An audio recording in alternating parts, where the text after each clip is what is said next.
नमस्कार, मी श्रुती राहुल बुलेटिन मध्ये आपलं स्वागत करते। सुरुवातीला महत्त्वाची घडामोड आहे। मार्कडवाडीत येणं चुकीचं आहे का असा सवाल शरद पवारांनी देवेंद्र फडणवीस यांना केलाय।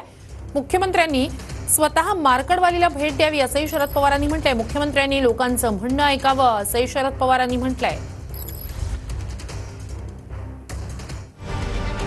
जुन्या पद्धतीनं मतदान घ्या, गावागावात ठराव करा। मार्कडवाडीतून पवारांचं ग्रामस्थांना आवाहन। रडगाणं थांबवा आणि विकासाचं गाणं गा, शिंदेंचा सल्ला।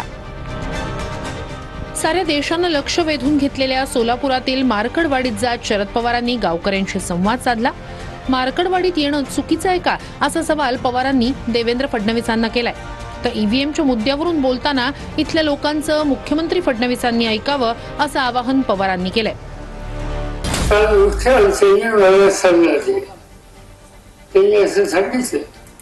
हे करणं योग्य नाही। काय चुकीची गोष्ट की तुमच्या गावी येणं चुकीचं आहे, तुमचं म्हणणं ऐकून घेणं चुकीचं आहे, शक्य झालं आणि मुख्यमंत्र्यांनी मान्य केलं।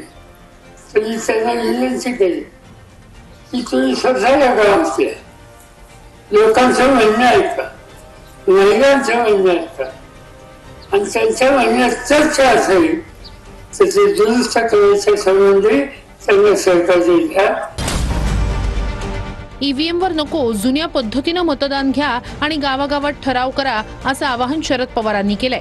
तुम्ही ठराव करा, तुमचा ठराव योग्य ठिकाणी पोहोचवू असं पवार म्हणाले। तर जेव्हा स्वतः जिंकतो तेव्हा ईव्हीएम ऐवजी बॅलेट पेपरची मागणी कुणी करत नाही, हा दुटप्पीपणा असल्याचं उपमुख्यमंत्री एकनाथ शिंदे म्हणाले।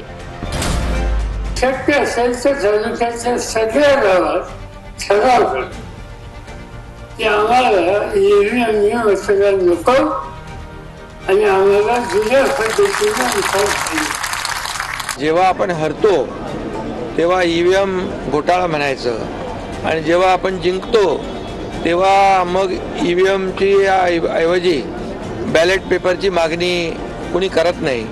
हे खरं म्हणजे दुटप्पीपणा आहे। येणाऱ्या स्थानिक स्वराज्य संस्थांच्या निवडणुकामध्ये पराभवाची भीती आणि मग यामधून जनतेला कन्फ्यूज करून आपल्या स्थानिक स्वराज्य संस्थेमध्ये पुन्हा आपली जमानत वाचवण्याकरता शरद पवार साहेब धडपड करतायत। महायुतीच्या विजयात काहीतरी घोटाळा आहे असं वक्तव्य उद्धव ठाकरेंनी केलंय। तर रडगाणं थांबवा, रडगाणं बंद करा आणि विकास कामं सुरू करा असं म्हणत उपमुख्यमंत्र्यांनी ठाकरेंवर टीका केली आहे। जे जिंकले त्यांच्याकडे जल्लोषच नाहीये, याचा अर्थ की त्यांना त्यांच्या विजयावरती विश्वासच बसत नाही,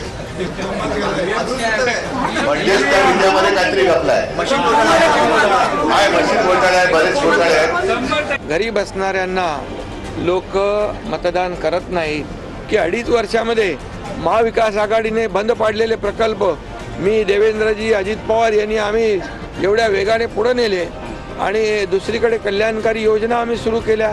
लाडक्या बहिणीपासून लाडक्या भावापासून लाडका शेतकरी सगळ्या योजना सुरू केल्या आणि या योजनांचा परिपाक जो आहे, मी नेहमी म्हणायचो या कामांची पोचपावती आम्हाला या निवडणुकीमध्ये बघायला मिळेल। विरोधी पक्षाला माझं आव्हान आहे, रडगाणं बंद करा आणि विकास गाणं सुरू करा।